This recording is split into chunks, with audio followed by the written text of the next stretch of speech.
to address that right quick. All blacks.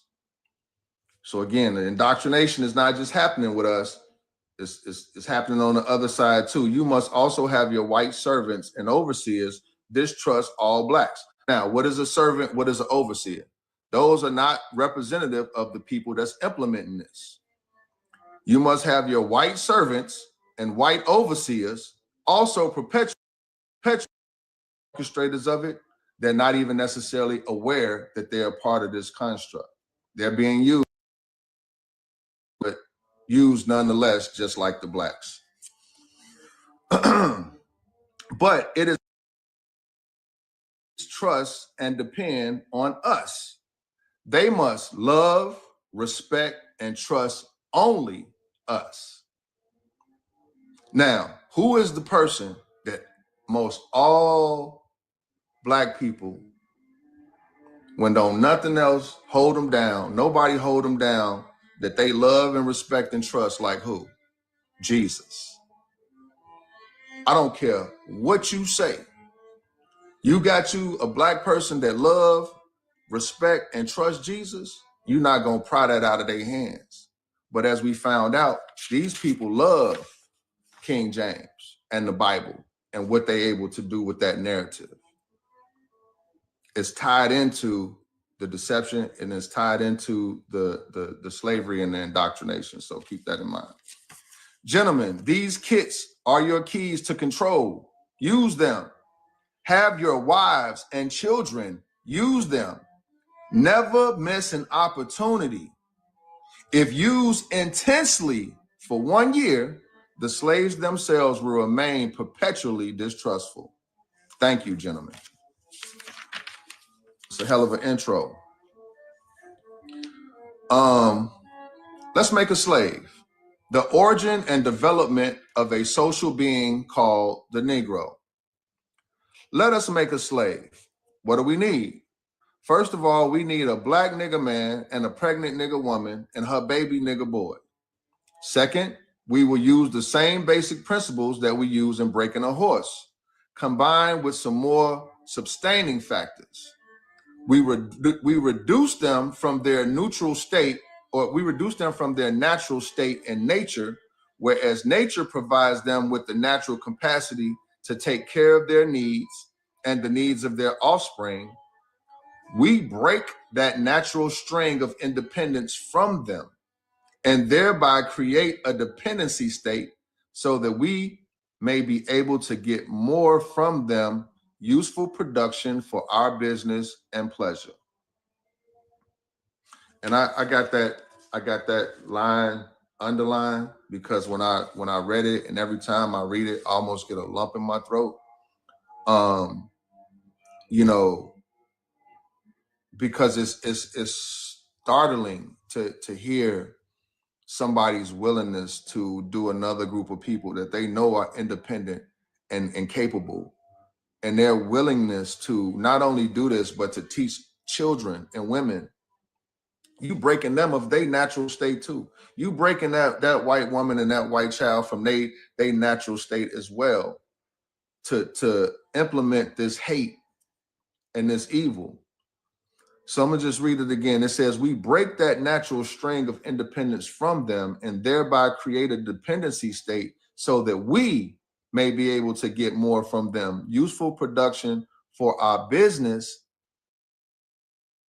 and pleasure. So the racism wasn't even about just business. And you got to ask yourself, what the fuck is their pleasure? What is the pleasure that they was trying to seek out of doing this to us?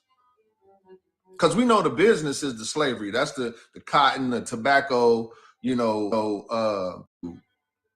But the pleasure, that's the supremacy. That's the racism. That's to embolden somebody to feel like how the police feel when they shoot our brothers and sisters down in the street and there's no repercussions. That's the pleasure. You think those cops are not hunters? They go after the big buck, you know, or go in Africa and they go lion hunting. So when they slay us in the streets, that's their pleasure. That's the perverse pleasure that's being mentioned in this book. And the green screen don't be trying to always show, but this is the back of a slave. Those are not birthmarks.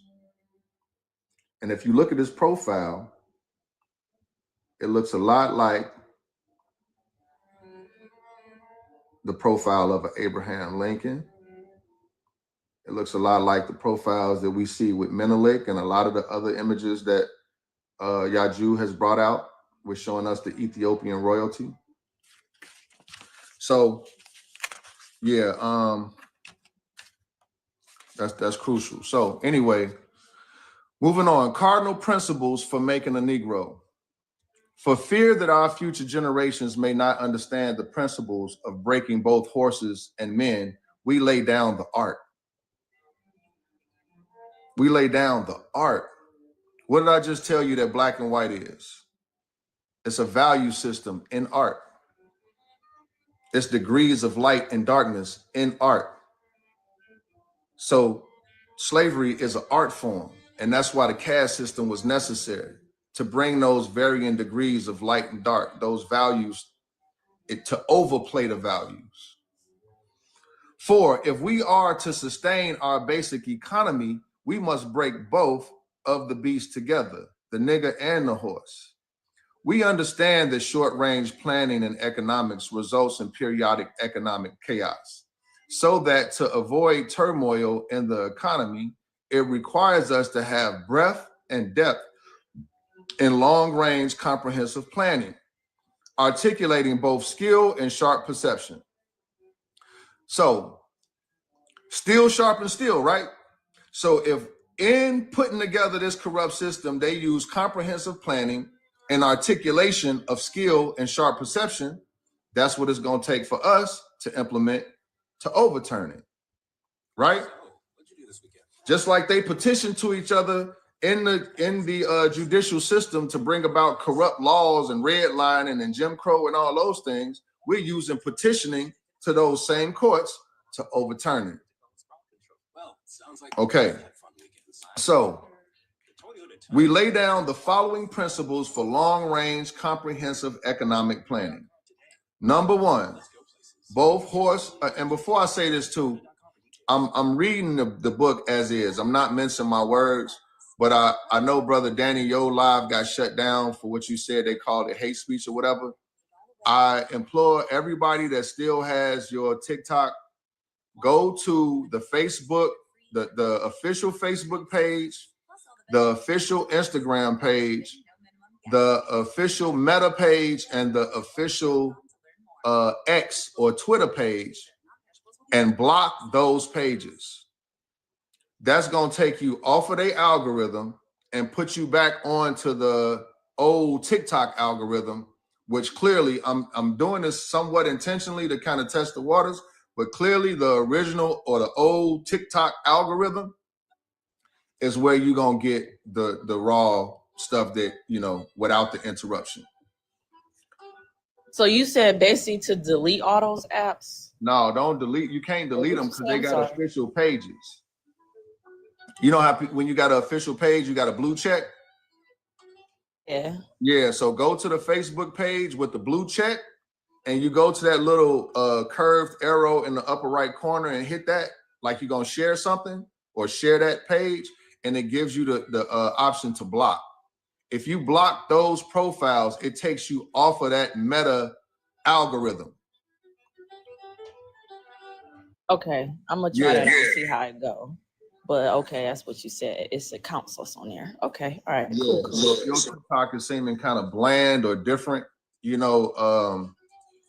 at this point it's just a theory, but I'm seeing a difference on my end after I did it, to be honest. I've been hearing people say block those sites, but I didn't know why they were saying it. Okay, I get it. Yeah. Now, what you do, brother? You go to that official page. So it's like when you put Facebook in the search, a lot of different Facebook names is gonna come up, but only one of them is Facebook. It's got the official blue check. and it's probably got, you know, hundreds of thousands of followers or whatever, but really they don't even have any posts. So what happened is when they shut down TikTok for that 12 hours, they put the TikTok platform on a different algorithm. And that algorithm was aligned with those people that Trump had up on stage with him during his inauguration.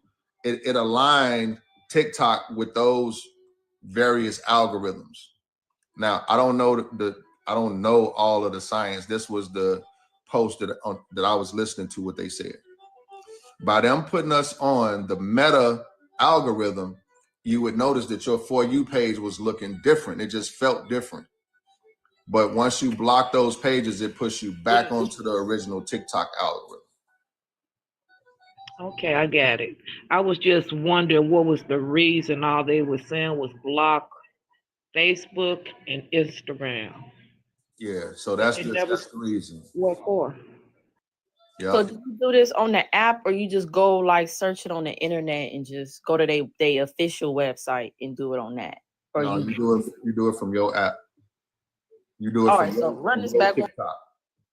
You said go to Facebook and do what? No, so you while you inside of the TikTok app, go to the search bar, put in Facebook. I have to get off the live to do all that. We could talk about that later. You can go ahead and do your thing. Yeah, for sure. Matter of fact, I even list the steps that I took in our chat. But I'm just letting it be known to anybody that's listening right now, you know. So now I'm able to actually kind of read the book without mincing my words and talk about unaliving and all that stupid shit. I'm just reading what it is. And I'm believing that I'm not being disturbed because I've taken it off of that reset algorithm and kind of put it back on the original TikTok algorithm, which I'm assuming because I'm not running into any issues, that the original algorithm is allowing free speech. So that was the reason. And yeah, I just wanted to share that while I was thinking about it.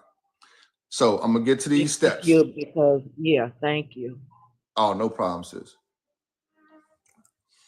All right, we love you too, sis. Sister Tina Judah. All right, so it says, we lay down the following principles for long-range comprehensive economic planning. Both horse and nigger are good to the economy in the wild or are no good to the economy in the wild or natural state. Both must be broken and tied together for orderly production. Number 3, for orderly futures, special and particular attention must be paid to the female and the youngest offspring. Both must be crossbred to produce a variety and division of labor. Both must be taught to respond to a peculiar new language. Psychological and physical instruction of containment must be created for both. So, and think about that. What is psychological containment? When we hear these words, we can't just coax over. We got to really, you know, like he said, we got to take time to really kind of think about what is psychological containment. And can you look at African Americans and say, I see the effects of psychological containment? You know, is it apparent in the mass population of our people when you see us in social media or even out in public in person? Is it there or not? And then psychological and physical instruction of containment must be created for both.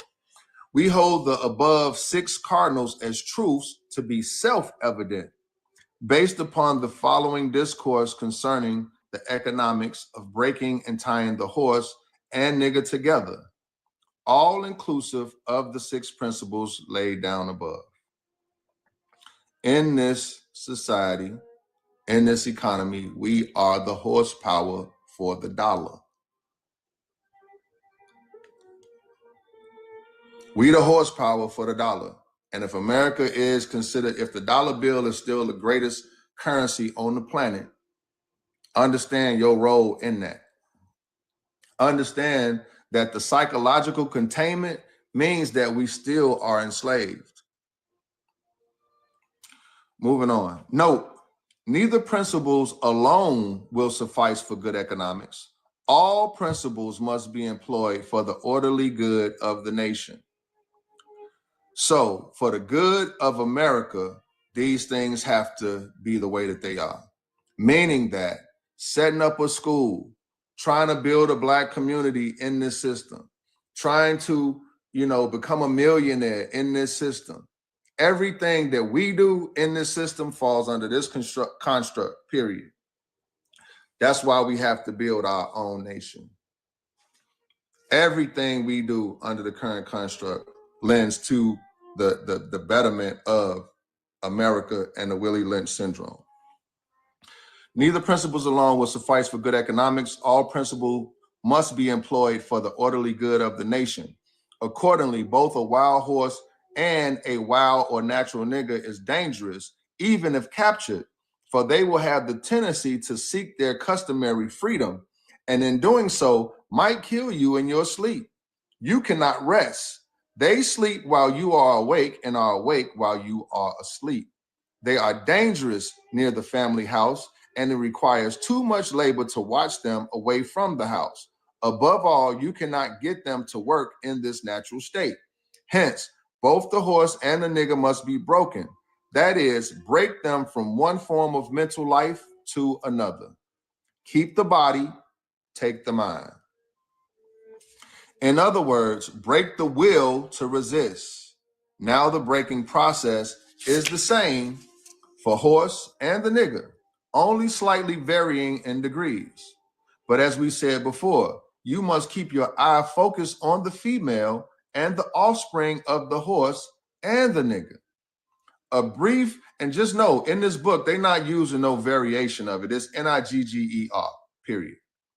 A brief discourse in offspring, so just so you don't think that that's how I see it, for whoever don't know. A brief discourse in offspring development will shed light on the key to sound economic principles. A brief discourse in offspring development on the key to sound economic principles.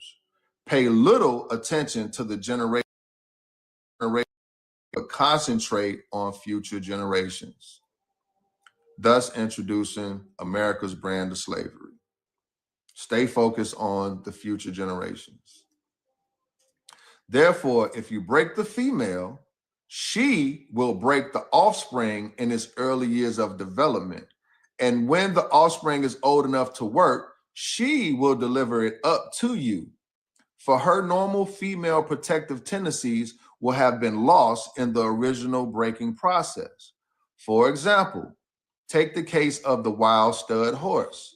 A female horse and an already infant horse, and compare the breaking process with two captured nigger males in their natural state, a pregnant nigger woman with her infant offspring. Take the stud horse, break him for limited containment. Completely break the female horse until she becomes very gentle, whereas you or anybody can ride her in comfort. Breed the mare and the stud until you have the desired offspring. Then you can turn the stud to freedom until you need him again. Train the female horse whereby she will eat out of your hand, and she will train the infant horse to eat out of your hand also.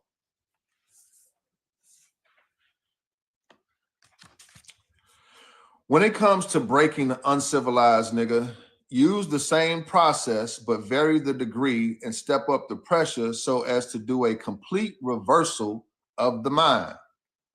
Take the meanest and most restless nigger, strip him of his clothes in front of the remaining male niggers, the female, and the nigger infant. Tar and feather him. Tie each leg to a different horse faced in opposite directions. Set him on fire and beat both horses to pull him apart in front of the remaining niggers. The next step, these are gentlemen that's doing this, by the way. In case you was envisioning, somebody with tattoos on their face, you know, a wife beater with his pants hanging down and a 40 in his hand. No, that's not who's doing this.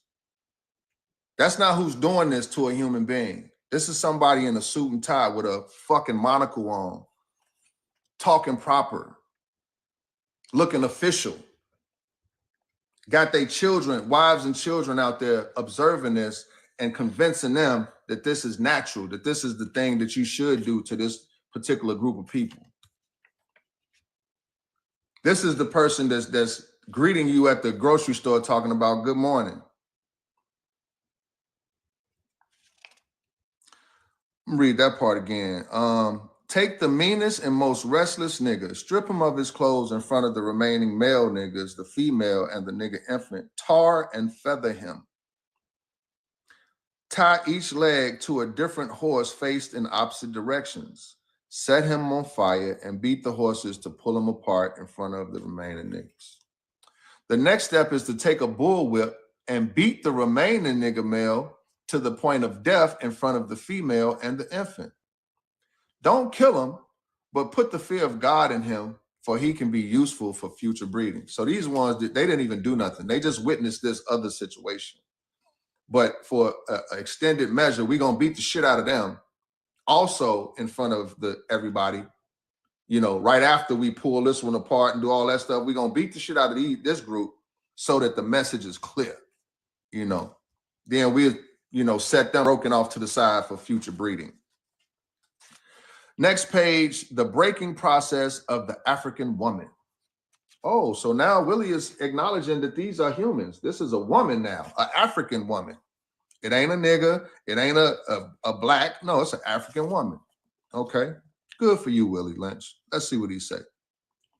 Take the female and run a series of tests on her to see if she will submit to your desires willingly.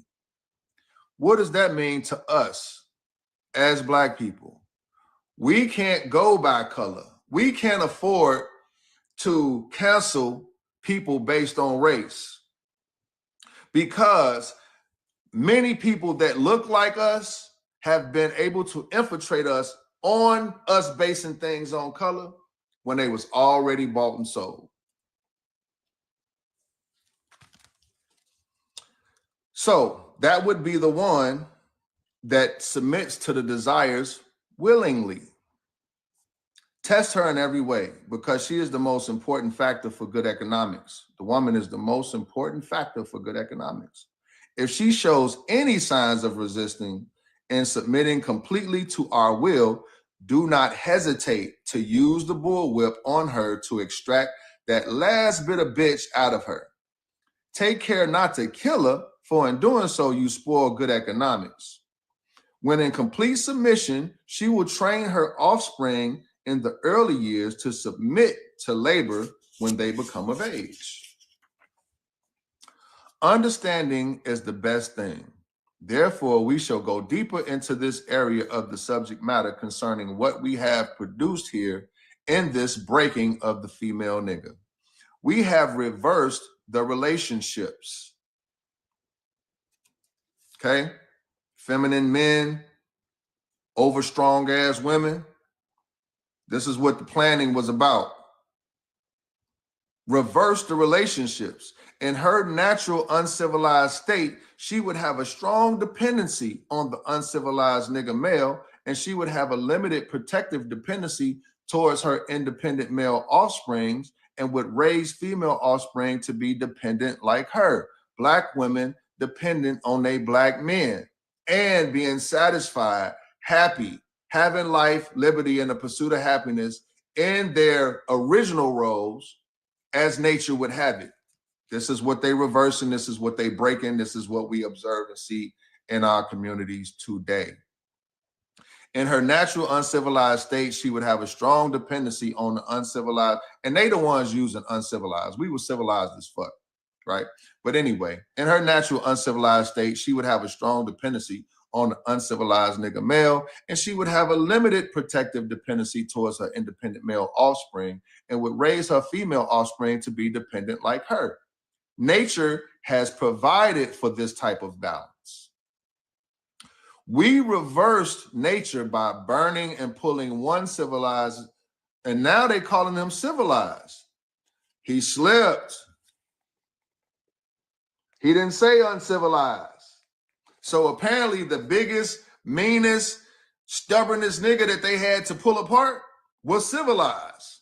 Uh-oh, we reverse nature by burning and pulling one civilized nigga apart and bullwhipping the other to the point of death, all in her presence.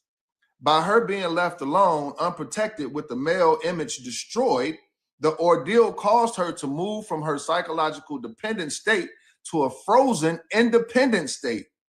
In this frozen psychological state of independence, she will raise her male and female offspring in reversed roles. For fear of the young male's life, she will psychologically train him to be mentally weak and dependent, but physically strong. This is that psychological bondage and how it's inducted through the mother. The mother, seeing the male image destroyed, now becomes the mother and the father. We hear this all the time. I don't need a man. I should be getting something on Father's Day. I'm the mother and the father. Mission accomplished. Because she has become psychologically independent, she would train her female offspring to be psychologically independent as well. What have you got? You've got the nigga woman out front and the nigga man behind and scared. This is a perfect situation for sound sleep and economics. As long as we going tit for tat, having Million Man March, and ain't moving the needle, what? The colonizer sleeps well. The colonizer gets wealthy, passes down wealth. Before the breaking process, we had to be alert and on guard at all times. Now we can sleep soundly. For out of frozen fear, his woman stands guard for us. He cannot get past her early infant slave molding process. He is a good tool, now ready to be tied to the horse at a tender age. By the time a nigga boy reaches the age of 16, he is soundly broken in and ready for a long life of sound and efficient work and the reproduction of a unit of good labor force. Continually, through the breaking of uncivilized savage niggas, by throwing the nigga female savage into a frozen psychological state of independency, by killing the protective male image, and by creating a submissive, dependent mind of the nigga male slave, we have created an orbiting cycle that turns on its own axis forever. Unless a phenomenon occurs and reshifts the positions of the male and female savages. What is that said phenomenon? Can you read that one again? I sure will. I absolutely will. And before I even read that last paragraph again, did anybody on the panel want to chime in, want to add something that maybe stood out to them? You know, I enjoy an interactive panel. So, you know, if not, I'll continue, but the floor is open for a couple of seconds. This is a very interesting book. Beat the last BITCH out of her. Beat the last of it out of her. That was kind of hard to hear, I'm not gonna lie.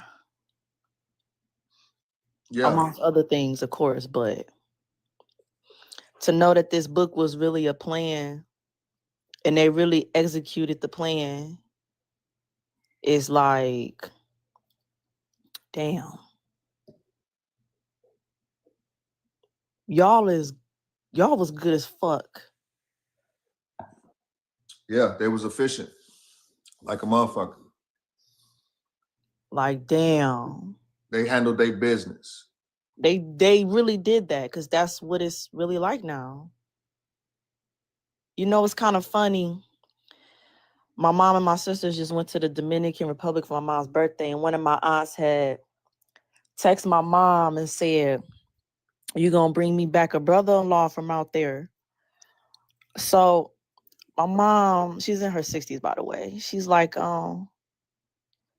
she was like, if I wanted one, you know, I would have been had one by now.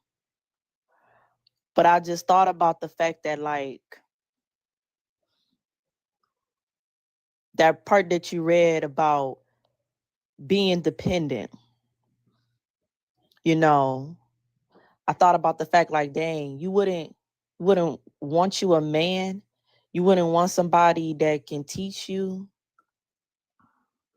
Like you don't want to love a brother? Well, you know what's funny about that? And what I understand by reading this book, the reason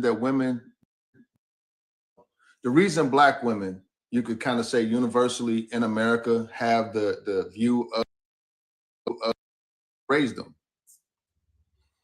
So they know what they put in them. They might not necessarily know that it was a part of a bigger plan or that they was used to do that. But on a I guess you could say a visceral level, they know how they raised them. They know they raised them in that weak reverse role.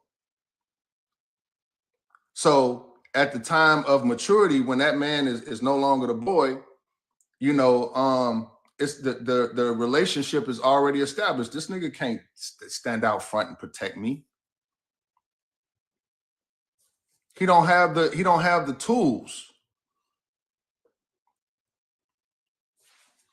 That's what I get out of it too. Like they pretty much took all the black male power and gave it to the woman, and then the woman had to depend on them for everything that they wanted. You know, that's what I get out of it. Like, correct.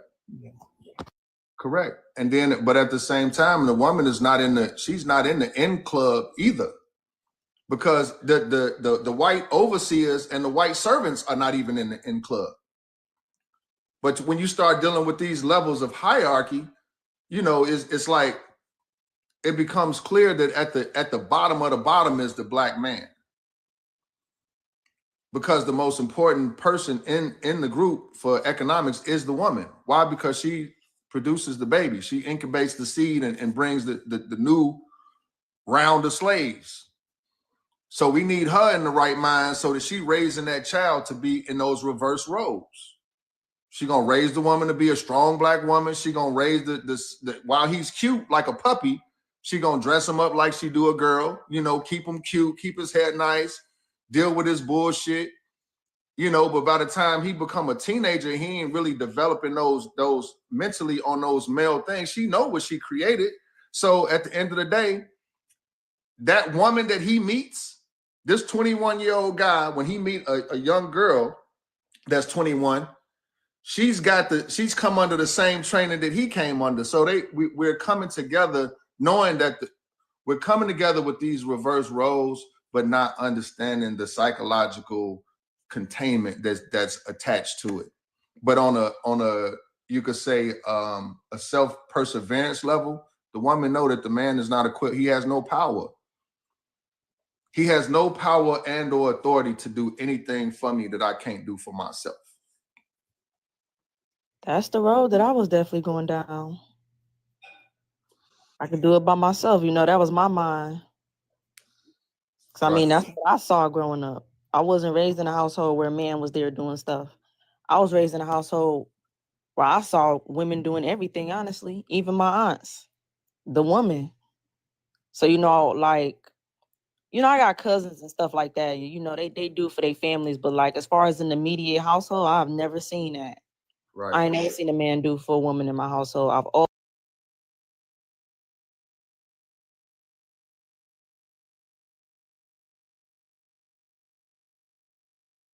it'd be you ain't even got the tools. They got the tools. You don't though. You know what I'm saying? You supposed to, but you ain't got them. Right. So I'm just gonna fuck with them. You know what I'm saying? Mm-hmm. That's the mind frame I was definitely in. Well, Sister Brill, it should also be an eye opener for all of our women to understand that the position that we're put in, it wasn't by us per se. You know, it was a plan that they initiated. So what we have to do is in this new establishment with the government and everything that's being established, we have to put the black man back in power. We have to put him in the position to be able to be the head of the things that's going on around us, because if we allow it to be like it is now, it's going to forever always be where we're lower than dogs. You know what I mean? So we have to rise. We have to create a system that allows the man to be who he is, and that's a powerful man. And that's why I feel like that they put us in that position to break us, to make us be submissive to their ways, and make you guys be submissive to them, and that keeps us under the foot of them. You get what I'm saying? Well, from my opinion, for us to put their mindset into any type of feelings is a misstep. It says in the text itself, this is about economics and pleasure. Like they don't carry the same, I guess you could say, sentiments. Like you're not dealing with a well person. So to think of it in any type of rational terms is almost a complete misstep. You're not. It's not speaking the language of the person you talking about. You know, they don't care. And as a matter of fact, to the reality of it is, the things that we read about them doing to us, they wouldn't even do to dogs. You know, these same people, if they saw you tarring and feathering and snatching apart a dog, they would say you was the worst person ever. You know, they refer to us as monkeys. If they saw you actually that's why I say we lower than dogs. That's why I said that. Yeah. Like, yeah, I'm agreeing with you. I'm agreeing with you. And then for somebody to say, you know, I've seen in the comments that it don't apply to everybody. We know that. But God's glory and God's grace does. So at the end of the day, if it don't apply to you and you seeing this happen to other people and you sitting pretty and comfortable with that, you the problem. You that one that they didn't have to break because you went along with it willingly because you saw yourself in a better situation and you judge. Well, why can't my shit straight? Why? I got my mother and father in the household. We got jobs. We good. Say that shit again. You know, y'all the ones that is talking about eat out of the one that we can use and manipulate because they'll eat out of our hand. Yeah, that's you. Saying that though, brother, what did they create? They created what? The Uncle Tom, and what's the other one you call them?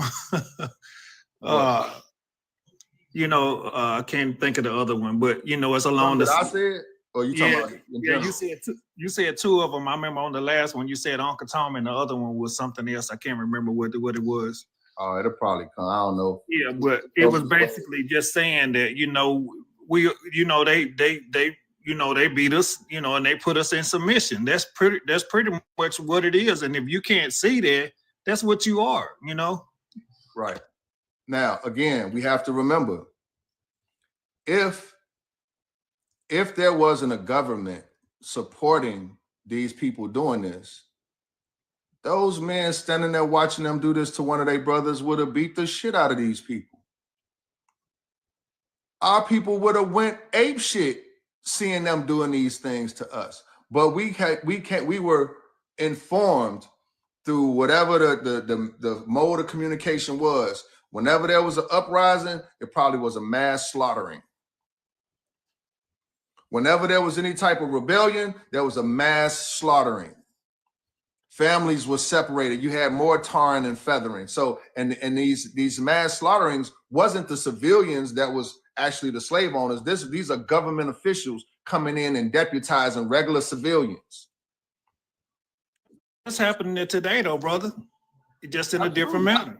Yeah, absolutely. When we look at Zimmerman, that's a perfect example of the entitled deputizing of the white man in society, where he can do things to us, towards us, that we can't do back. The same thing with the banks. When you go in the bank and you got all your credentials and you trying to get a loan, you've been in a house for 30 years, you ready to pay it off and start your business, and they tell you no, but no real reason, or it's like that you chasing your tail. That's them deputized by this racist system to do those. So you have an infrastructure that supports this behavior.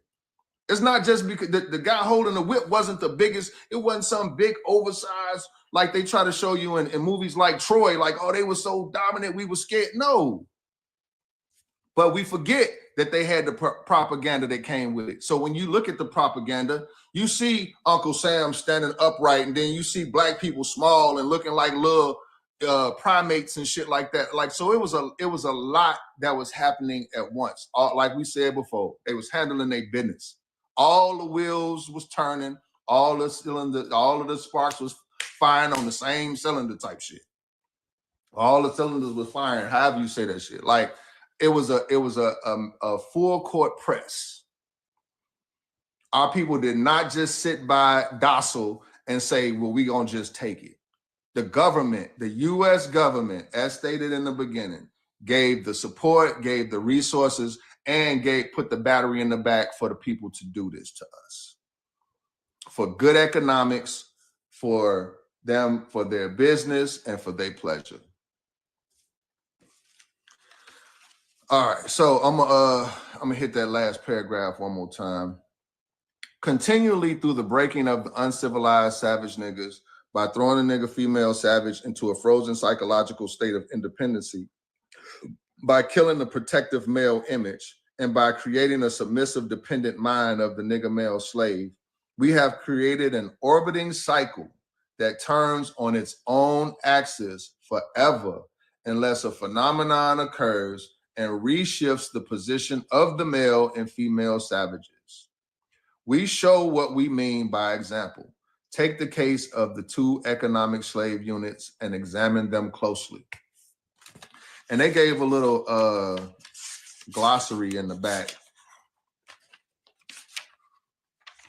I thought I saw one that kind of explained what they mean by axis and orbit and all of that. But basically, they just saying once this thing was implemented and ran on many fronts at one time, they wouldn't have to like, they would only have to do it every once in a while. But for the most part, us as those people and our white counterparts as those people would keep the thing going without even knowing it. It would just be a part of American culture.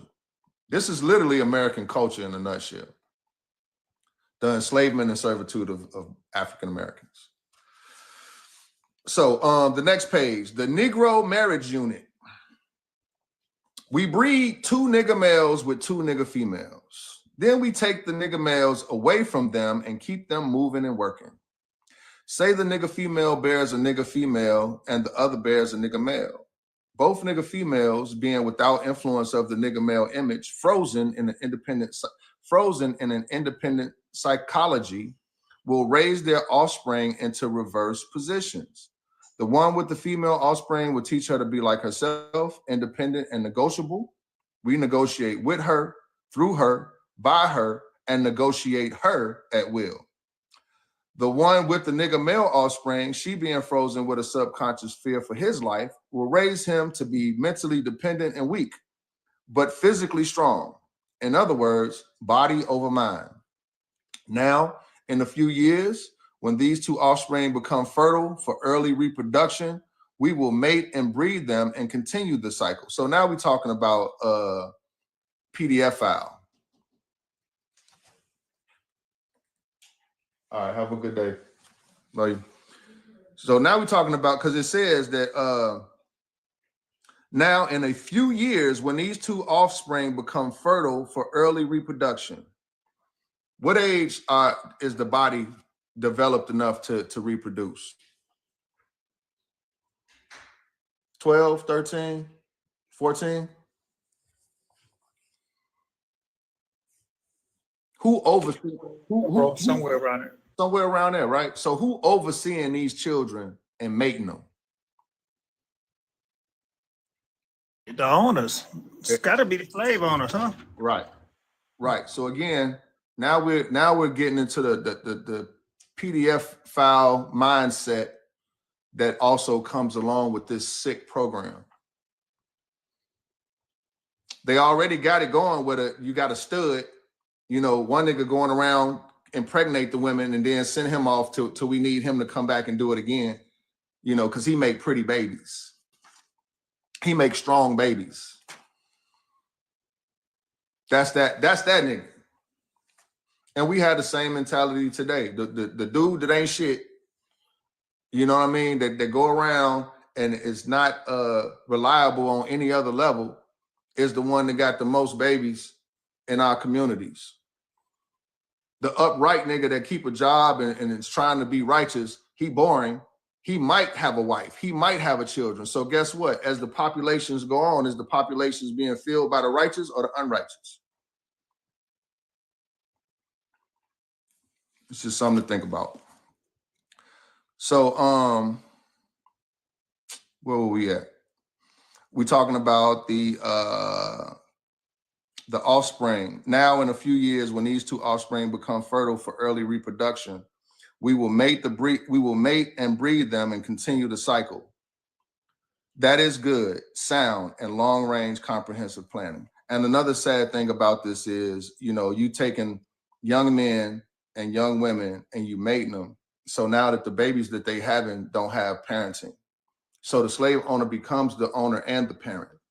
Because this 13-year-old girl that just had a baby for this slave master, she's not, she hasn't even been in the environment to really know what to do. And now she's not even really in a situation to be the normal nurturing mother that probably does come to her naturally. When that child can come get taken out of your arms at will by somebody that don't, and at the same time, you don't even know why you have, if that person comes and take your baby, you feel honored. The slave master picked up my baby, girl. This is the psychological shit that we reading that they were doing, because it tells us earlier, we will love and trust them only. You won't even let a black man come touch your baby, but the slave master come pat you on the head, take the baby, kiss it. Now you the big dog amongst the other sisters. Like it's really a sick fucking cycle that these people was doing on every level. So now, brother, how is it done? The government give them checks and they give them all this different stuff, though. You get what I'm saying? It's done. It's just in a different manner. It's just in a different manner. It's still the psychological bondage is still there, right? And so that's what this is about. This is not, again, it's a trigger warning involved. This is harsh language. This is real talk. It's a real nigga conversation. We're not mincing words. We're not playing around. We don't have the luxury to be fucking around and arguing back and forth over petty shit. This is a crucial time in history. And we have to make it bigger than ourselves and what we're dealing with in this moment. This is for our children. This is us writing a history that our children will speak about. So if we want our offspring to be able to look back on 2025 proudly and be like, oh yeah, it was my people that ushered in this life that we live in now, where we comfortable and we living in the majesty of the Most High. Our people did that. We have to have these conversations. We got to be able to put our feelings to the side enough, or have emotional maturity enough to feel that lump in the throat, feel them hairs raised on the back of the neck, to feel that anger bubbling, but to still be able to control it enough to allow the conversation to unfold and happen. So that once it's all on the table, we then can start looking at, well, what are the solutions? What were we before this? What were they trying to break us from to turn us to this? Okay. So moving along.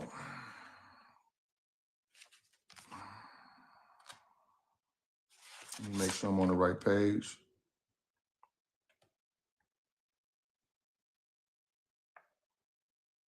This shit throws you off, man. It's so wild.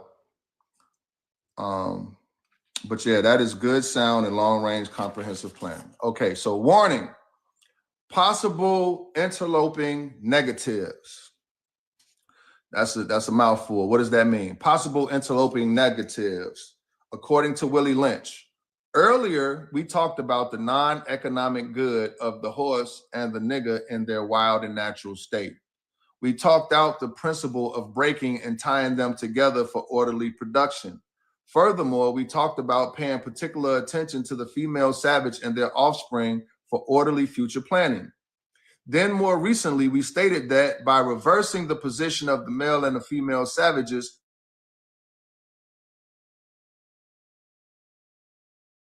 it created an orbiting cycle that turns on its own axis forever, unless phenomenon occurred and reshifted the positions of the male and female savages. Every time we read this, I want to point out that that phenomenon is Yaju Judah. That phenomenon that's turning this axis on his ear and bringing us back into our proper person is our Lord and Savior, Yaju Judah, the Word made flesh, Christ walking the earth. That is the phenomenon that they feared. I got an asterisk next to this. So this, trigger warning with this next paragraph. Our experts warned us about the possibility of this phenomenon occurring. For they say that the mind has a strong drive to correct and recorrect itself over a period of time, if it can touch some substantial original historical base. And they advised us that the best way to deal with this phenomenon is to shave off the brute's mental history and create a multiplicity of phenomena or illusions so that each illusion will twirl in its own orbit, something akin to floating balls in a vacuum.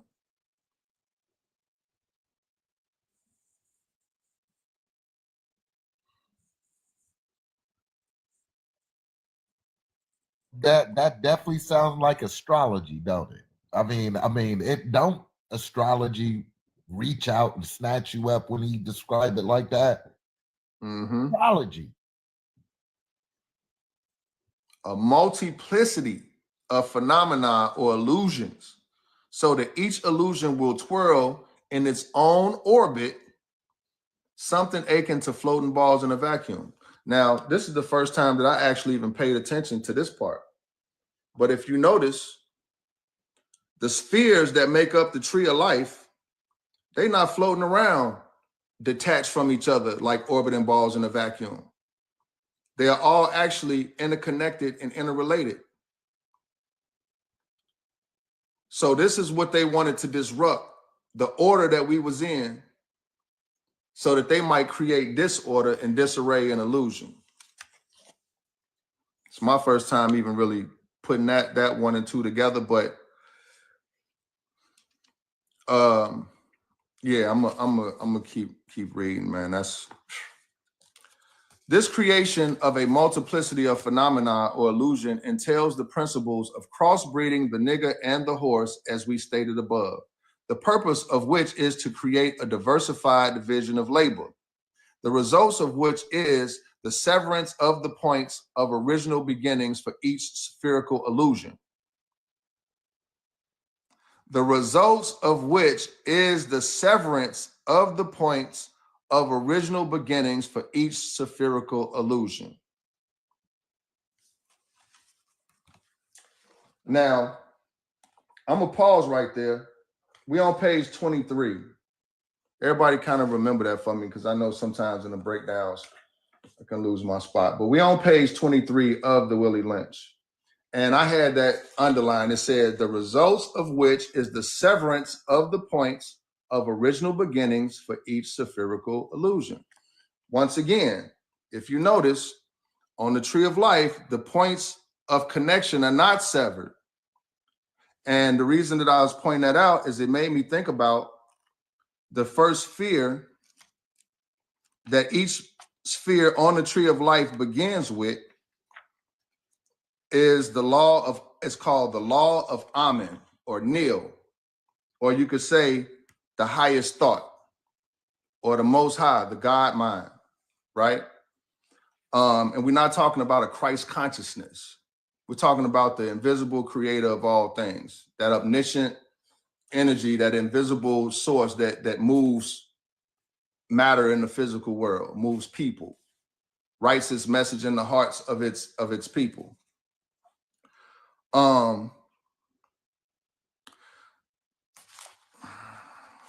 Let me find this spot right quick.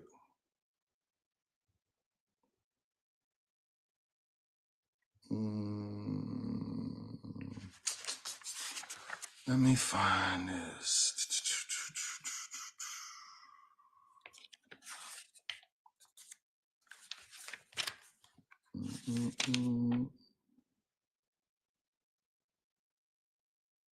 Okay, so in the original sphere, which is this one at the top, and the reason that it's disconnected in that sense is because we know that in order to get to the Father, you got to go through the Son,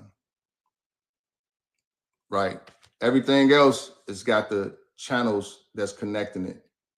But above the first sphere, which would be considered the firstborn of the dead of Christ, is the null. And it says origin, essence, true state, self, and spirit as one, explicit oneness, implicit infinitude of beings. So the law of Amen, it says there's a world of difference in being able to say that you believe in God's existence versus saying that you know that God exists. The difference is not readily apparent to most people as they do not have a keen understanding of the meaning of the word belief. Let's say that there's a pot of beans on the stove and it usually takes between 60 to 90 minutes to thoroughly cook this type of beans. What would be your response if asked if the beans are thoroughly cooked at the 60-minute point and you could not actually check the beans? You only have the time estimate to suggest an answer, as there's an obvious element of doubt due to the absence of evidence. You can only answer with, I don't know, or I believe so, or it is possible, or maybe not, etc. And let's say that you are given a multiple choice test in which your life depends on the correct answer. You are asked to choose the correct answer to the question above. Statement A, I know that the beans are thoroughly cooked. B, I believe that the beans are thoroughly cooked. Since the time element suggests that the beans could be cooked, B is the correct choice. While it is easy to see in this simple example, and many others like it, that we express belief when we lack proof and are thus not able to say that we know, most people cannot see the principle when they express belief in God's existence as opposed to expressing that they do know, have proof that God exists. To say I believe is to say I don't know. Before you rush to say that you do know, let's understand that the expression of knowledge requires given proof, and proof requires the presentation of evidence that must be universally acceptable to everyone. Evidence that cannot be argued away. It is because of the evidence that we know and don't believe in the existence of sea mammals, dinosaurs, volcanoes, etc. We don't believe that if we make contact with a certain amount of electrical voltage for a certain amount of time, that it will kill us. We know. So again, this book gets into a lot of how we address the stuff that's being mentioned with the Willie Lynch. And I wanted to get into one. Let me just go ahead and find it.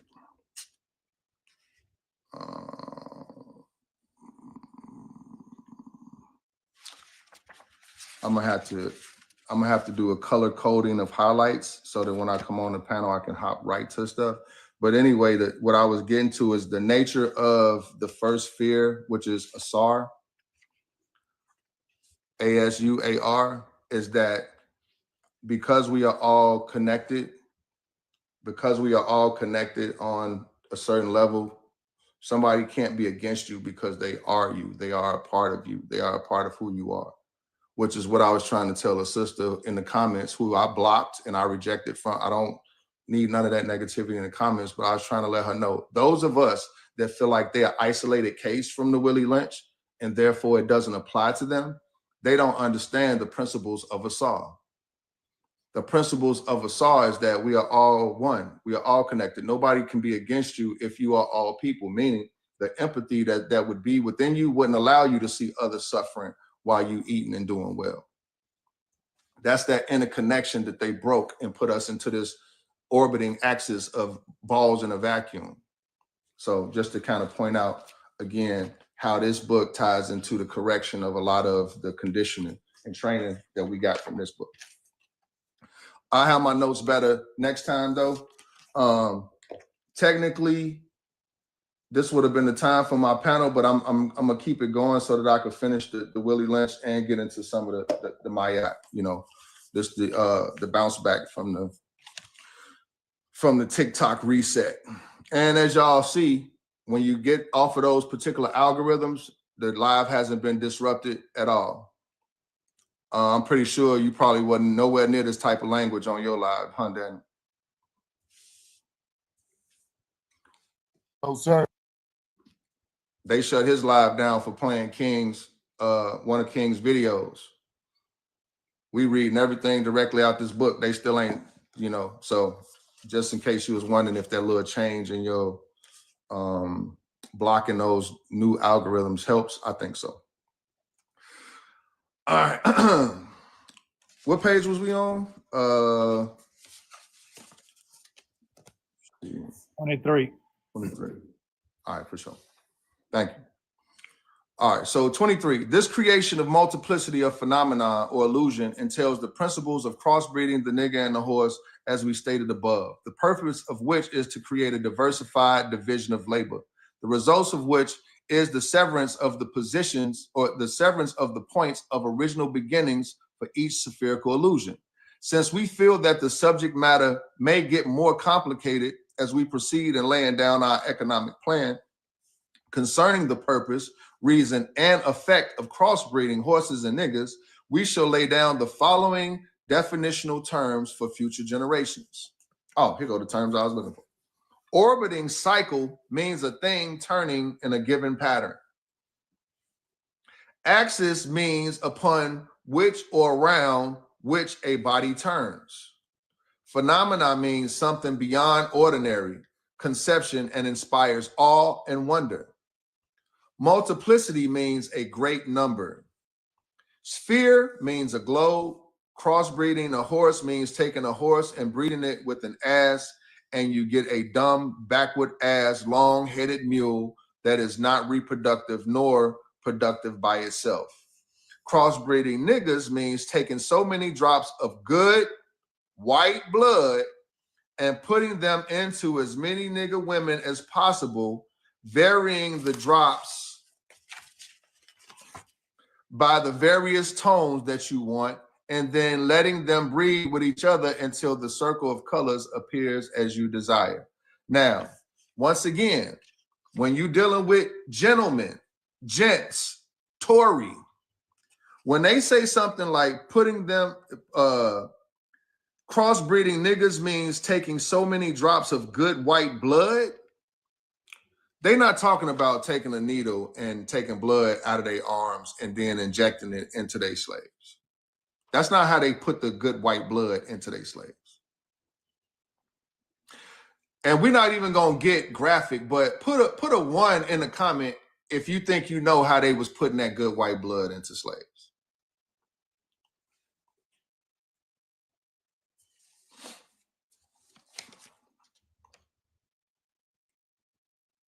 Okay. You said a 1 on how they was putting the blood in? Okay, if you think you know, it says crossbreeding niggas means taking so many drops of good white blood and putting them into as many nigger women as possible. If you think you know how they was putting that good white blood into as many nigger women as possible, put a 1 in the comments. That was the statement.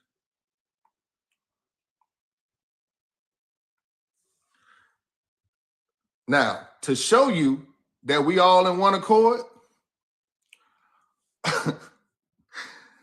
put a 1 in the comment if you think they was doing it by some righteous means.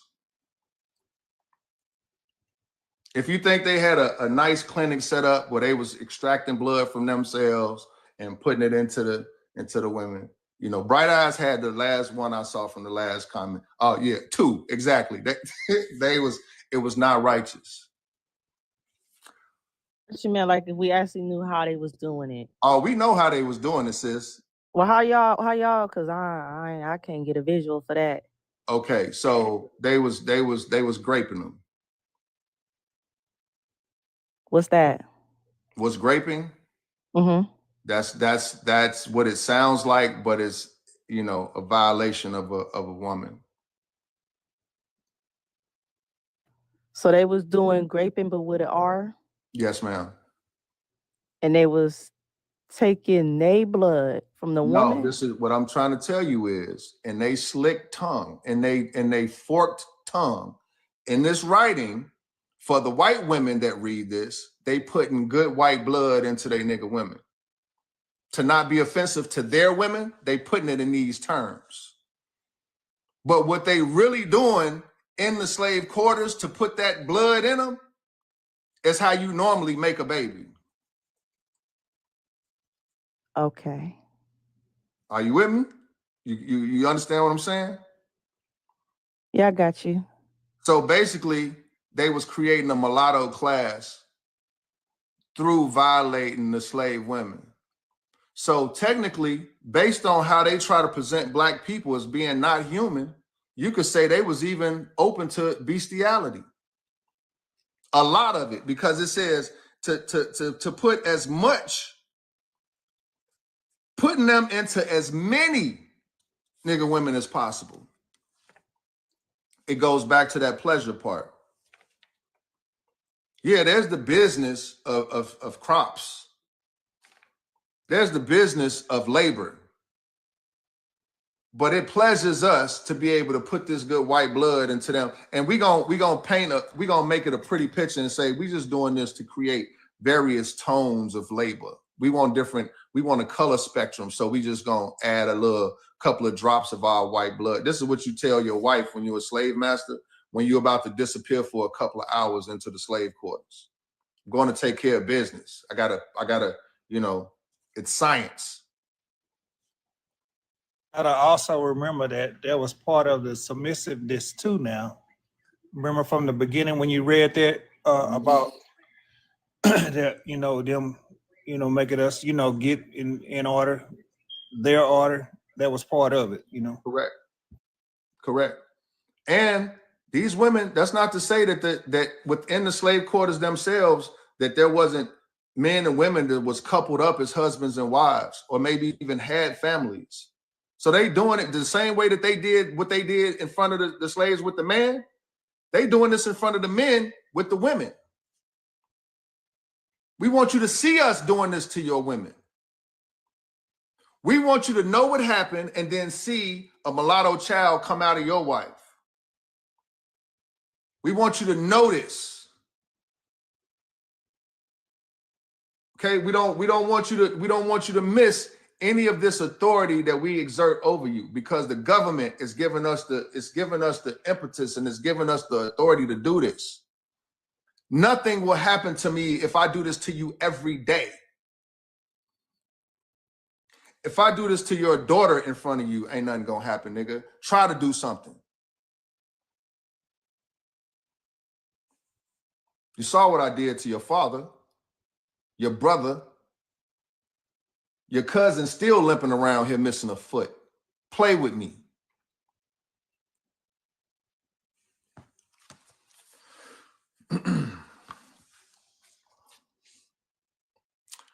For various tones that you want, and then letting them breed with each other until the circle of colors appear as you desire. What this means is this: put the niggas and the horse in the breeding pot, mix some asses and some good white blood, and what do you get? I wonder if they was hitting the horses too at this point. What do you get?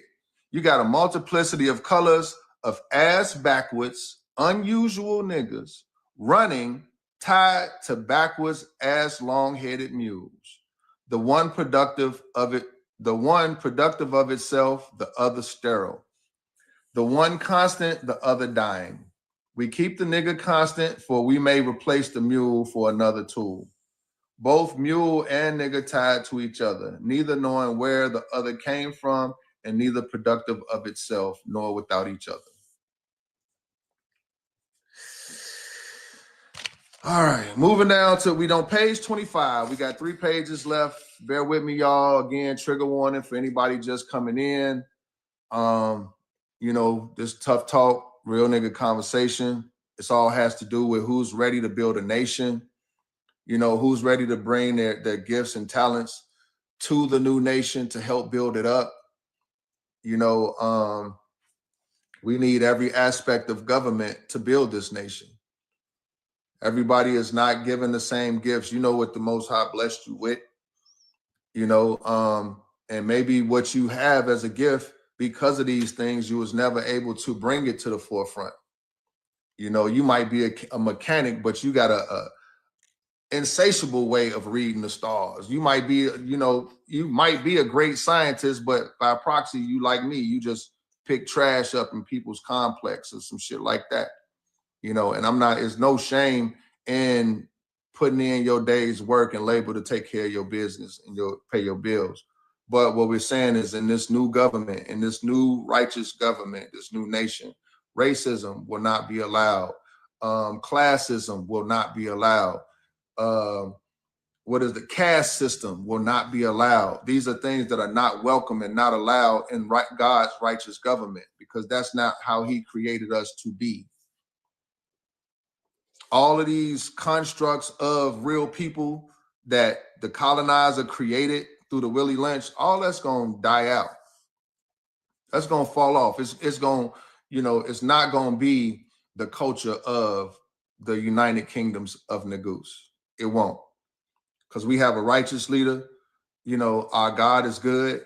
We see in Genesis, when he created the world, everything he did afterwards, he put the, you know, verification on it, and he saw that it was good. This world, this existence, this God's thoughts and words made manifest was intended for the goodness and the glory of God, not for the evil and the corruption that's going on today. And what we found out, and what we even seen with every other evil thing that they did to us, eventually it trickled into the rest of society. You know, it was all good sneaking out to the slave quarters until you saw your white daughter doing it. Then it's a problem. It was all good putting crack in the Black community until you seen your kids driving their Benz over there to get crack. You see what I'm saying? So all of the things that they did, all of the evil eventually turns on its own axis, as they say.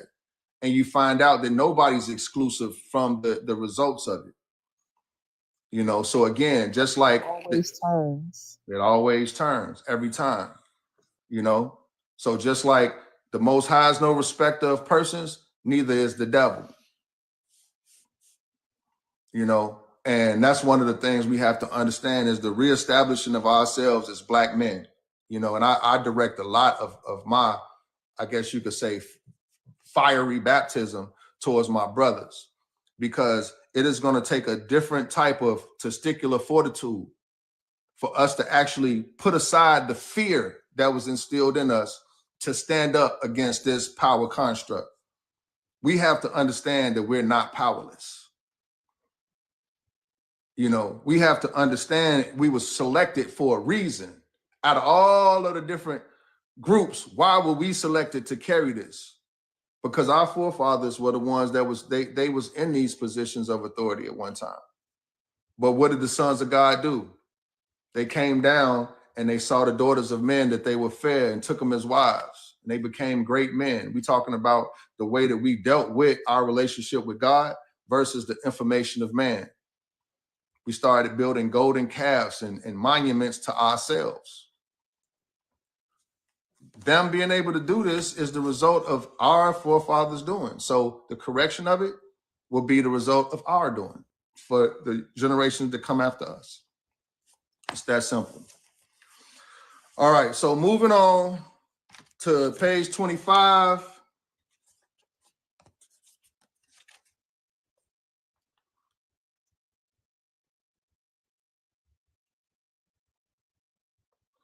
All right, so I just got my first restriction from some audiences.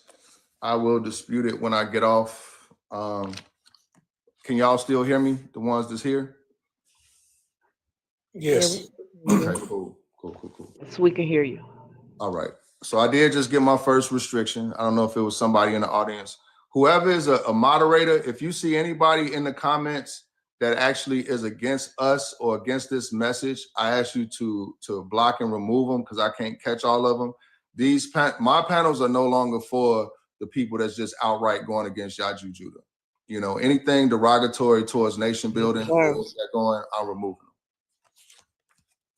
Now, you're welcome to disagree and be respectful, but if you coming out the side of your neck or you saying things like that, to me, you the ones that's reporting us to get our lives cut down. So that it's not about them not having the right to have their opinion, but those are the ones that's reporting and shutting down our information. All right, so controlled language, page 25. Crossbreeding completed. For further severance from their original beginning, we must completely annihilate the mother tongue of both the nigger and the new mule and institute a new language that involves the new life's work of both. You know, language is a peculiar institution. It leads to the heart of a people. The more a foreigner knows about the language of another country, the more he is able to move through all levels of that society. We have been in America long enough to know the English language. It's not about picking up the Bible and understanding the words at this point. What Christ is also showing us, to be Christ-like, we have to read the Willie Lynch the same way we read the Bible. The words is one thing, but the parables, we have to understand the colonizer speaks in parables. So to move through his society, we have to break down the parables and the things that he's saying, just like we did with the putting drops of white blood into the nigger slaves. There was a parable involved there. Saying one thing, meaning something else. Actually, meaning two things: what was said, but also what was meant. That's how we reading this at this point. We're not reading it for a knee-jerk emotional reaction. That's going to happen automatically, but we're reading it for the in-depth messaging, because this wasn't written for us. This was written to the slave masters, right? So we have to understand that there's always going to be this layer of fake decency that they try to put on their communication. This air of legitimacy. And the more debauchery that is covering up, the more legitimate they try to make it sound, all the way to the point that most people don't even know what the hell lawyers is talking about when we're in court. That's why they talk to each other in legalese. How's somebody talking for you and you don't know what the fuck they talking about? But the person on the other side that you're going against know what they talking about, right? A courtroom, but we do understand that Christ is taking the seals off the Bible. So if we can use that same measure to read this book, we'll understand what's being said literally, and then what's the code underneath, right? So again, what did he say? You know, language is a peculiar institution. It leads to the heart of a people. The more a foreigner knows about the language of another country, the more he is able to move through all levels of that society. So what did he know about Black people? What did they know about us to be able to break us? They knew that we were people that feel things. They know we are a visual people. They know we are a connected people. So from them seeing how connected and visual and emotional we are in our expression, they knew if we do some visual things in front of them with one of their own, they all gonna feel it. They spoke to us in our language. Feelings, visual, right? So now, going with the petition, he talking to them in their language. What is he doing? By nation building?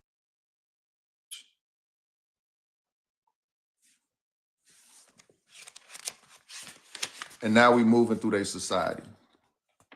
Page 26. Therefore, if the foreigner is an enemy of the country, to the extent that he knows the body of the language, to that extent is the country vulnerable to attack or invasion of a foreign culture. For example, you take a slave. If you teach him all about your language, he will know all your secrets, and he is then no more a slave, for you can't fool him any longer, and having a fool is one of the basic ingredients of and incidents to the making of the slavery system. So when they talk to us, even when they talking to Barack Obama, the people that follow this, even when they talking to the best among us, they're talking to a slave, a fool. They're talking to a product. when they are talking to our best and our brightest, and that's what I was saying earlier, is we can't on the level like we're talking to somebody with the same kind of consciousness. It's not. For example, if you told a slave that he must perform in getting out our crops, and he knows the language well, he would know that our crops didn't mean our crops. And the slavery system would break down, for he would relate on the basis of what our crops really meant. So you have to be careful in setting up new language, for the slave would soon be in your house talking to you as man to man. And that is death to our economic system. What is death to the economic system? Black men standing upright, talking to them, and being men talking to men. Us being men, dealing with them as men, not subservient, not subordinate, but dealing with them as upright men of God, breaks their system. It is death to our economic system. In addition, the definition of words or terms are only a minute part or only a minute part of the process. Once again, like we said, just because we know the words, it's telling you right here, the definition of words or terms are only a minute part of the process. Values are created and transported by communication through the body of the language. What did we say black and white was?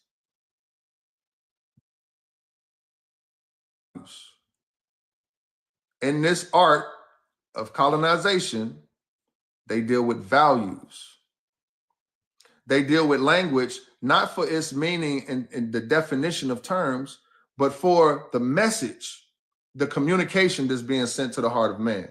So a total society has many interconnected value systems. In the society have bridges of language to connect them for orderly working in the society. These many value systems would sharply clash and cause internal strife or civil war. The degree of the conflict being determined by the magnitude of the issue or relative opposing strength in whatever form. For example, if you put a slave in a hog pen and train him to live there and incorporate in him to value it as a way of life completely, the biggest problem you would have out of him is that he would worry you about provisions to keep the hog pen clean or partially clean, or he might not worry you at all. On the other hand, if you put this same slave in the same pen and make a slip and incorporate them for something in his language whereby he comes to value a house more than he does his hog pen, you got a problem. He will soon be in your house. The end.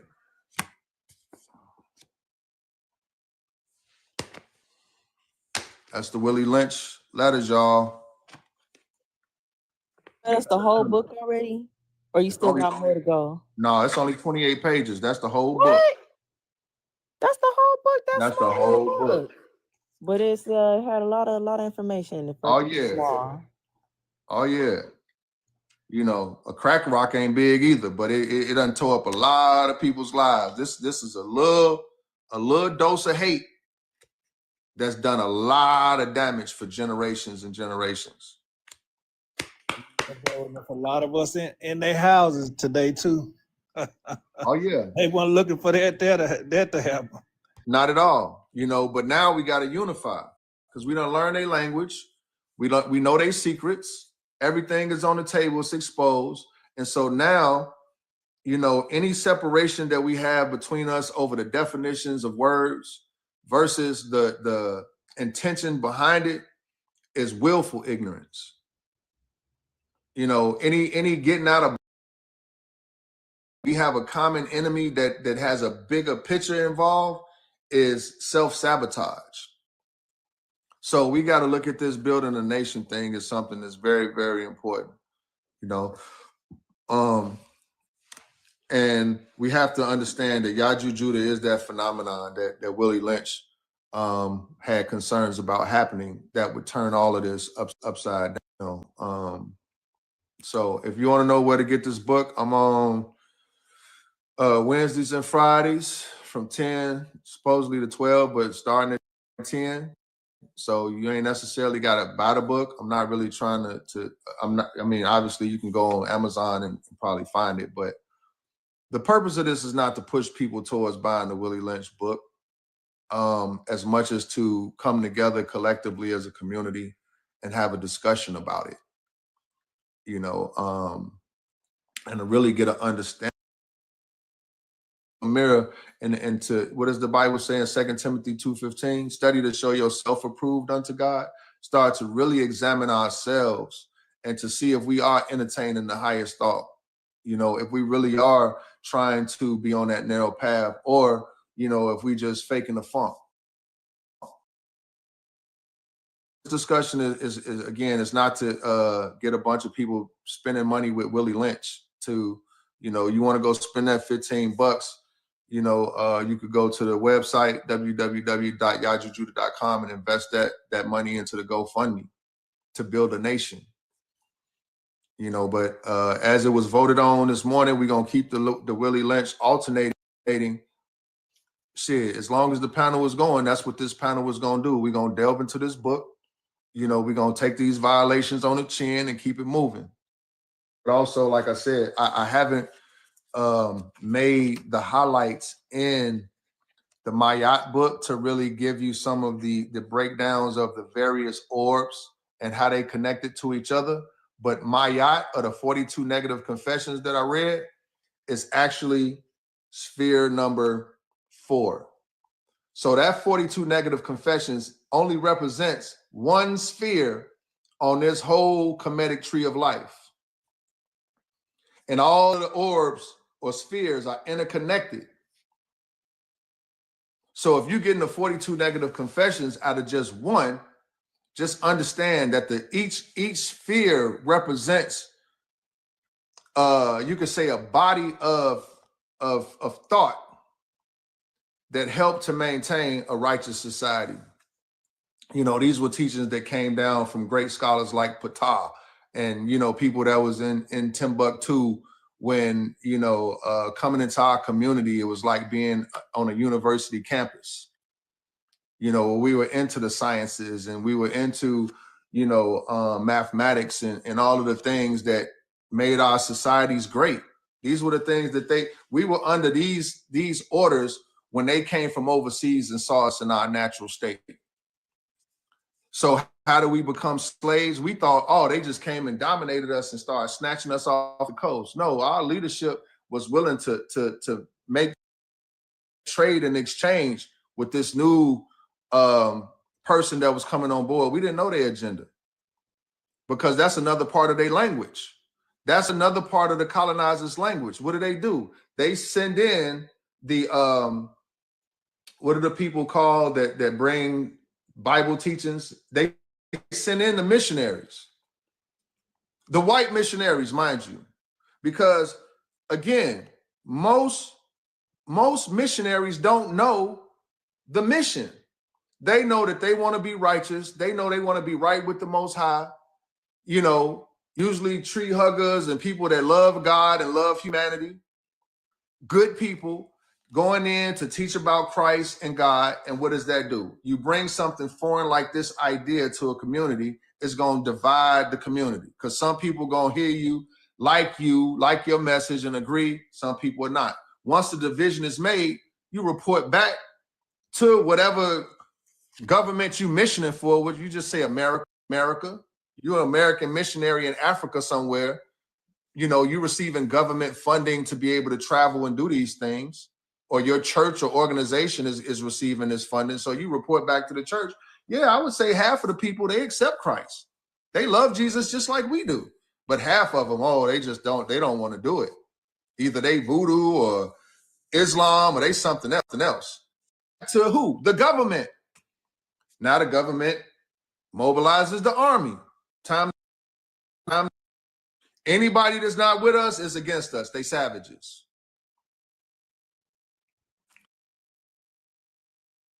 as part of the process, you take somewhere like Ethiopia where you have royalty, they showing up, they got frankincense and myrrh or whatever they bring into trade, and they saying, well, we got these things to trade, but we need infrastructure. We need labor to help us build our infrastructure. Oh, okay, well, we got some people that we can, they not thinking all of this shit we just read in Willie Lynch. They thinking something similar to what they got them doing on the motherland. It's when they found out what kind of treatment was happening that you had situations like Marcus Garvey and Zatu communicating like, no, it ain't what y'all think. Y'all sending y'all constituents over here to be servants and a labor force, and they literally are being broken with the horses or torn apart by the horses. They're being abused in their living quarters in front of each other. Things are happening that are completely not that gentleman person that you talking to, that he's upright when he's talking to you. No, behind closed doors, he's a fucking savage. He's not that same nigga.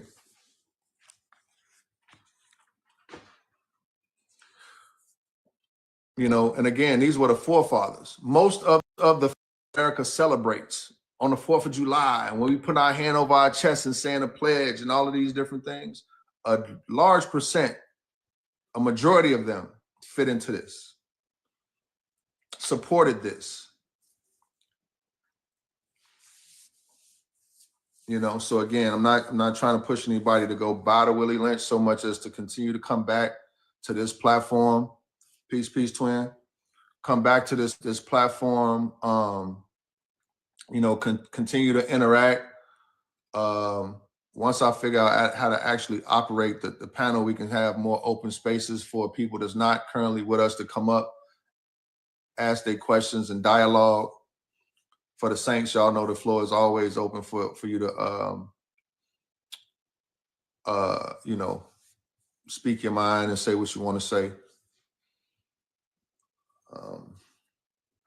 But yeah, on the next one, I'll have, like I said, more highlights, and we start going through these spheres. The Willie Lynch, and I'll go through a sphere on the tree of life, and we'll do it that way until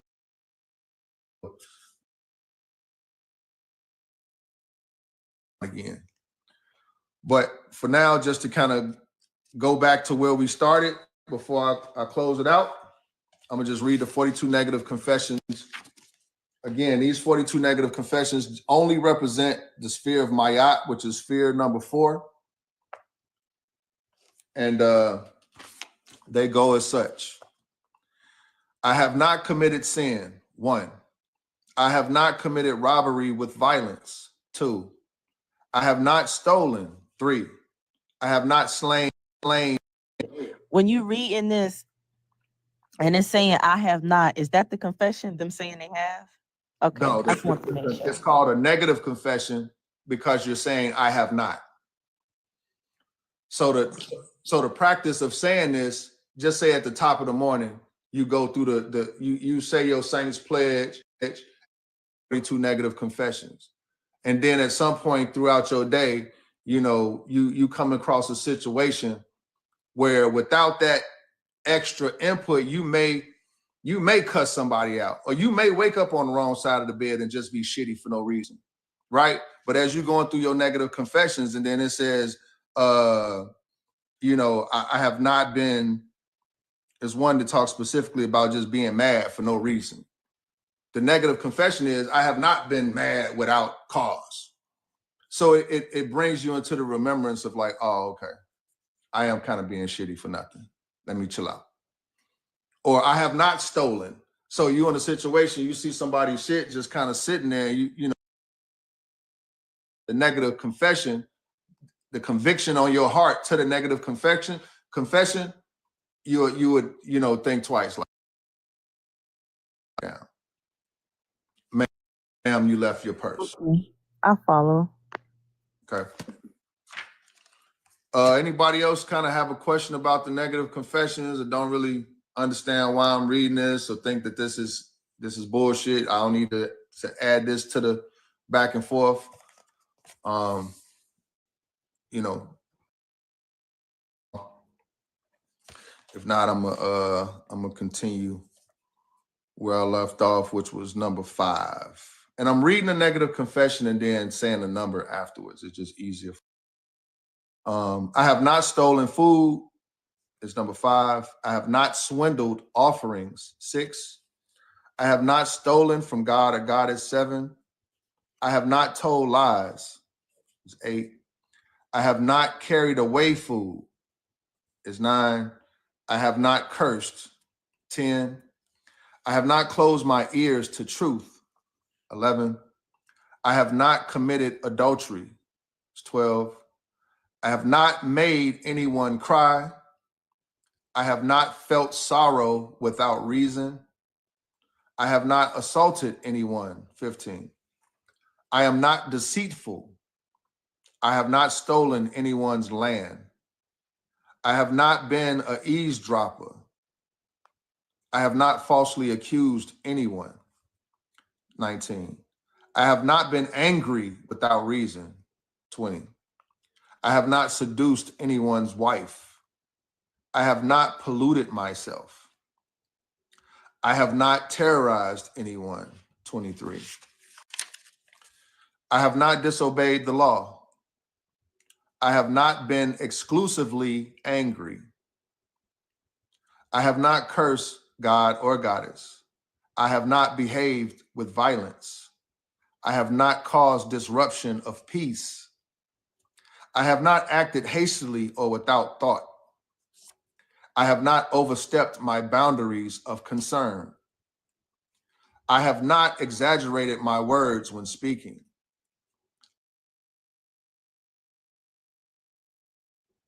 I have not used evil thoughts, words, or deeds. I have not polluted the water. I have not spoken angrily or arrogantly. I have not cursed anyone in thought, word, or deed. 36. I have not placed myself on a pedestal. I have not stolen what belongs to God, or I have not stolen from or disrespected the deceased. 39. I have not taken 40. I have not acted with insolence. 41. And I have not destroyed property belonging to confession number 42. Those are the 42 negative confessions. You know, and again, when you hear those confessions and you hold them up against Willie Lynch, you understand that they understood our language. This was our language. This was our mindset. This was how we were able to, our women were able to depend on the men, and we were able to be dependable for our women and our children. This is how we maintain the balance in the ecosystem of, you know, our various ethnicities in a righteous place before we fell off. So they understood our language. And then if you, again, hold it up next to what they did to create these orbiting balls in a vacuum, they just disrupted us from our normal natural state.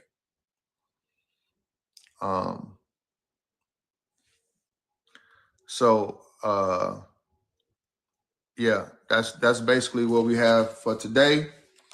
I would love to hear from each person on the panel, maybe some closeout or something you want to contribute, you know, as a saint to the conversation.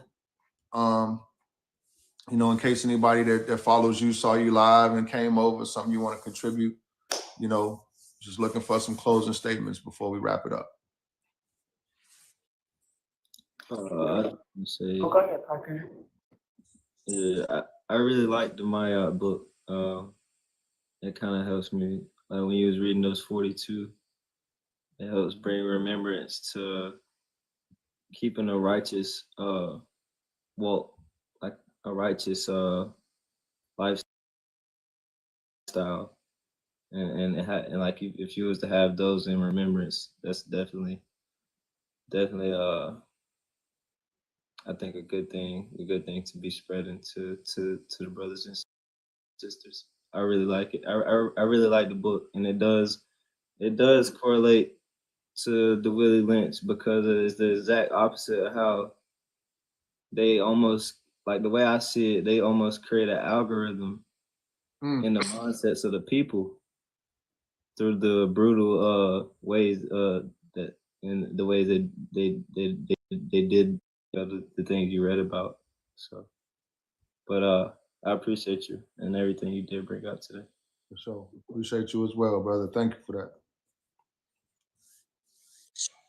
Yeah, I want to say, yeah, thank you to brother for also bringing the awareness of the separation. Our people, Willie Lynch really showed how they made us submissive to them to them and you know put our women in power so I can actually see the stuff that's actually happening today, like as far as like the women with the strength over the black men. It made me kind of see a different outlook on how I perceive it out. But yeah, it's definitely a strong book.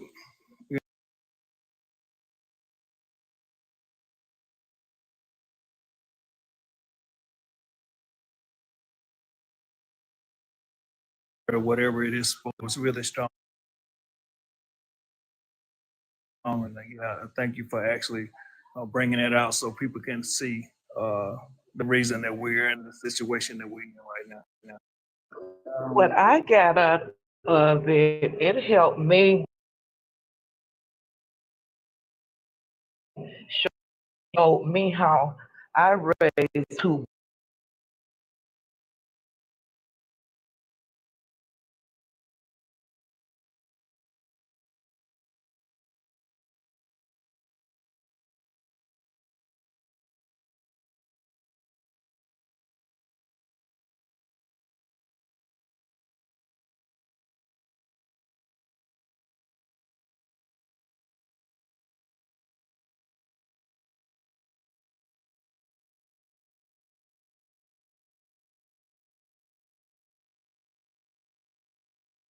Boys as a mother and as a single. It helped me, you know, that brought out a lot of, you know, differences between how I did the two boys. Mm. Cool. So that was good. Thank you for sharing that testimony, Sister Deborah. And so I'm just kind of taking my time with it, just so you know. No problem. I know whenever it's time, you'll get to it. Thank you. One love, sis. Yeah. Number 42? Absolutely. I have not destroyed property belonging to God or goddess.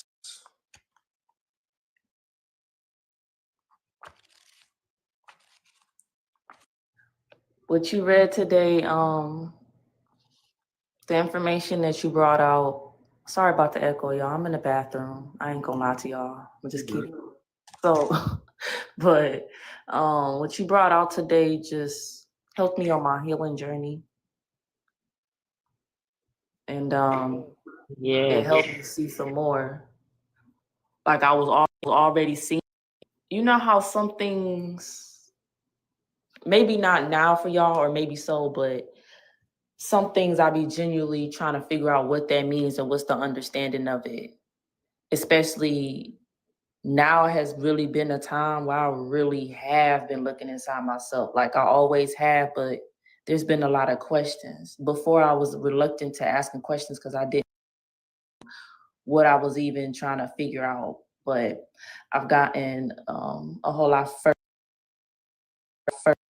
And so yeah, I'm appreciative for the information that you read. And that was actually very helpful and just softened me up a little some. So thank you. Thank you. You know I love you. And there's really ain't much else to say about that. I'm glad it was helpful. You know I love you too. And you know I love y'all too, family. Much love and much blessings and much peace. Much love. Likewise, sis.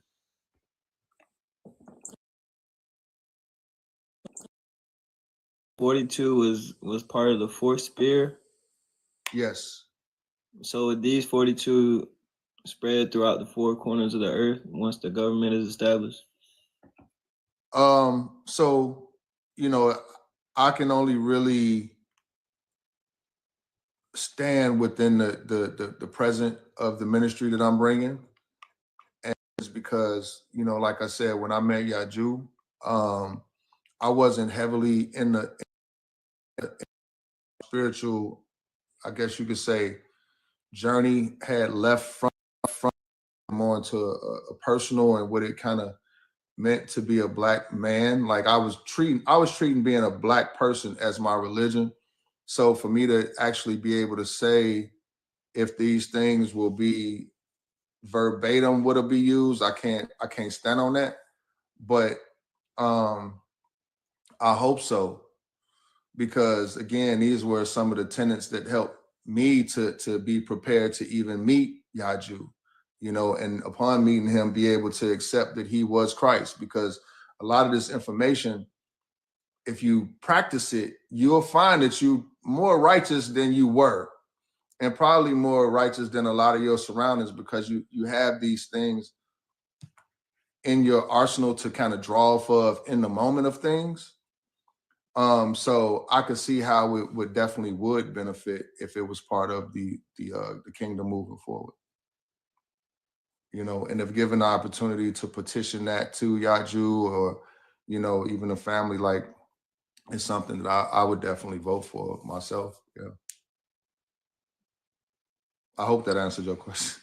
Yeah, no, yeah, you gave me a different like point of view on it, but I was just kind of like using my understanding of four, and because you said it was the fourth spear, so I was like, okay, and it had to do with basically laws of like righteousness. Yeah, that's what I was kind of thinking. No, break it down a little bit. Say that again, because I want to understand. I grow from other people's perspective. So I didn't make the connection with the four. Can you say that again? So I was just it was just a thought I had because the new song that we are spreading throughout the four corners is righteousness. The four corners, right? So I was kind of aligning that with it being about righteousness, right? Being the fourth. That's all I was really saying. Now, you know what's so funny though is Mayat as kind of like a comedic, as she's viewed in the comedic, is the one that when a person passes away, she puts she's justice. So justice should spread through the four corners of it, because she's the one who puts your heart on the scale, and your heart has to be lighter than a feather for you to cross the ethers to go into the, you know, a place of peace. Okay, so Mayat's kind of like a representation of the body of God in the earth, and Christ being the head. When you pointed out the spear at the top, what was the name of the spear at the top? The one at the very so the one that represents Null, or you could say God, is called Amen. But the first sphere, which would represent, you know, Christ being the head, is Asar. Okay. Asar. Okay. That's right. I remember you saying that. Right. And so again, like the person that wrote this book probably deals with comedic deities and things like that. So I'm not going into deifying anything, you know, just kind of being clear. I'm not going into the Mayat as a deity or whatever. I'm dealing more with kind of what you just said. I didn't think about the four being the four corners of the earth and Mayat being a kind of the spirit of justice in that sense. But yeah, man, that's cold-blooded. I'm glad I asked, because yeah, I see that now. Yeah, me too. I could definitely see how it aligns with the prophecy, with it being a spiritual book. Yeah, that's crazy. But yeah, each sphere has a name and it has a characteristic. And so, like I said, moving forward, you know, we're going to read Willie Lynch, and then we're going to go into the different spheres and the characteristics and see how those interconnected mindsets are different from the animal mindsets that we found out from Yaju is where the world is kind of at now. You know, one set of mindsets is spiritual and one is cardinal. You know, so yeah, man, that's cold. That's real cold. The four corners. I hadn't even Mayat being on before. And that's the reason that really is resonating with me right now is because, you know, again, in my journey, going through different ideas of theology and really just trying to, my whole journey was to just find God. And in numerology, my life path number is a 4. You know what I'm saying? And I actually, I own a trademark to a Chicago phrase on phoneme. Like, so 4, I'm the oldest of 4 with my siblings. And, you know, 4 is a very prominent number with to point that out. And I never saw that myself. Like, man, yeah, that's deep.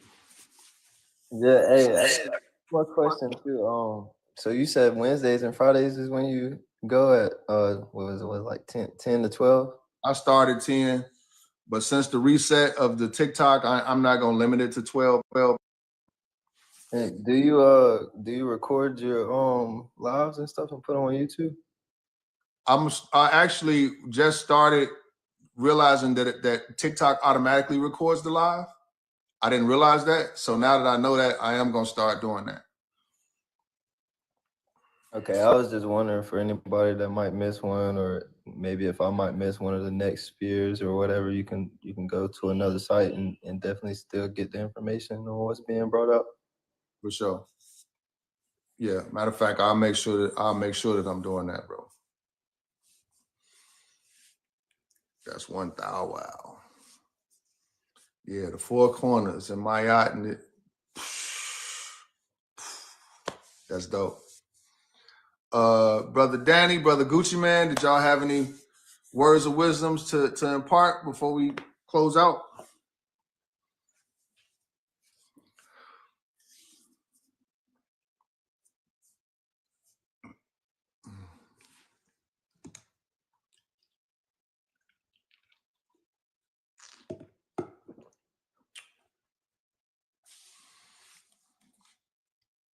Yes, no, maybe so. Well, you know what? While they figuring out what they want to say, I'm gonna play a little music. Dedicate this one to my brother, the following leader.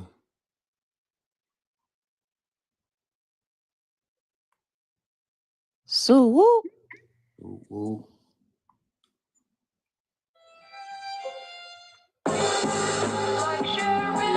Yeah. What's up, peoples?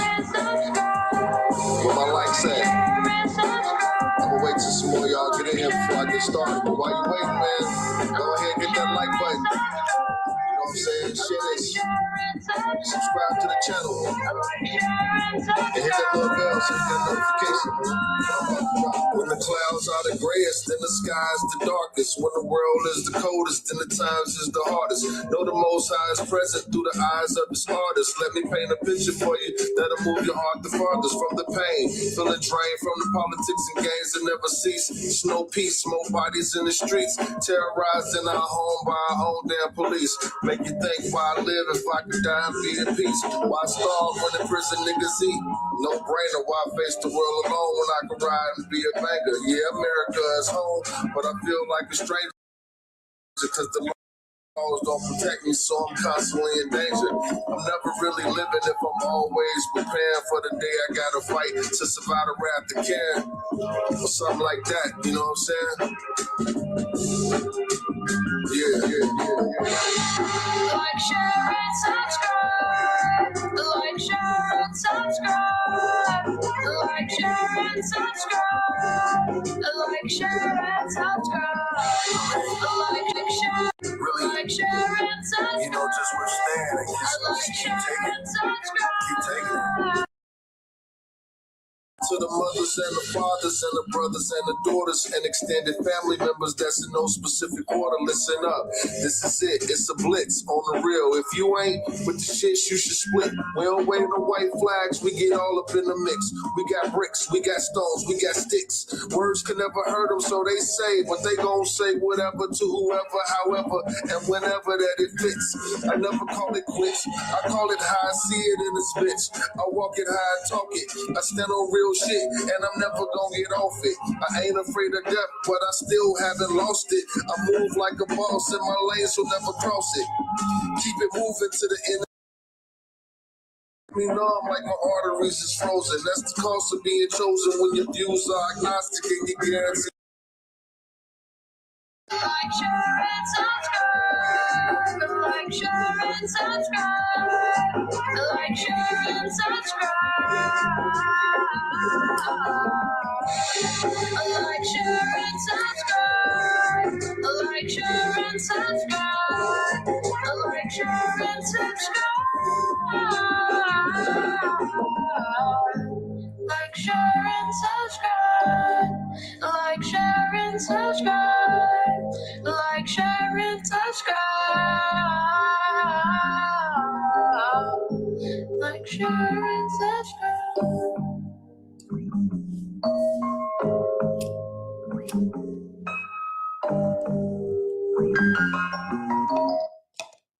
There you have it, folks.